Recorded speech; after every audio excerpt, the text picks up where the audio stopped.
अगर आप भी चाहते हैं तो बियाही म्यूजिक से ऑडियो वीडियो सबसे पहले पहुंचे तो हमारे चैनल को सब्सक्राइब करें, लाल घंटी के दबाएं ताकि नए नए पहुंचे। डायरेक्टर रुपेश रोमन यादव।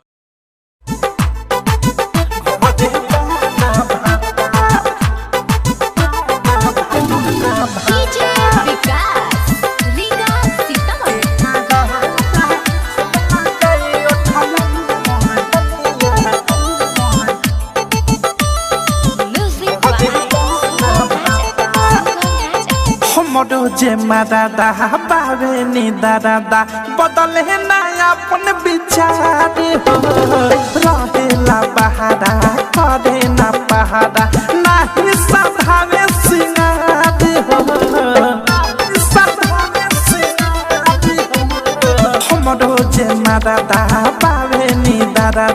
बदले ना अपन विचार है रहेला बहारा करे ना पहाड़ा नाही सधावे सिंगार की कादा हमला गई उठला लिया घटे पाना भाता की कादा हमला गई उठला लिया घटे पाना भाता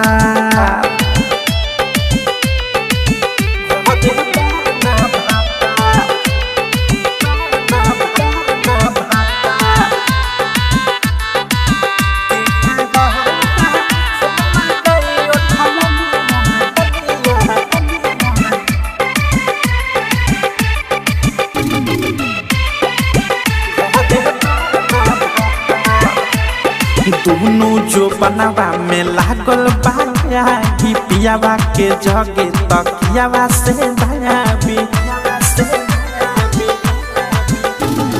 दोनों जो बनावा में लागल बाया की पियावा के जगे तकियावा से भायाबी खोजिले सजिया पर प्यार हो खोजिले सजिया पर प्यार के कारा हमला गई उठला लिया घटे पाना भाता की कादा हमला गई उठला लिया घटे पाना भाता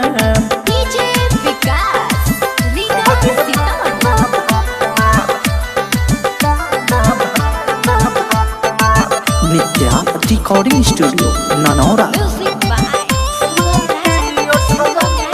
राइटर डाकेस पिया आवे ना घरे हमारी जवानी पफरी तरे राइटर डाकेस पिया आवे ना घरे हमारी जवानी पफरी तरे अवध से भी छोड़े सुता दे है अनुराग भी छोड़े सुता दे के कारा लगा हमला गई उठला लिया घटे पाना भातार के कादा हमला गई उठला लिया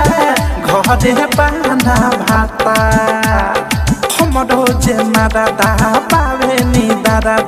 बदले ना अपन विचार है रहेला बहारा करे ना पहाड़ा नाही सधावे सिंगार के कादा हमला गई उठला लिया घटे पाना भाता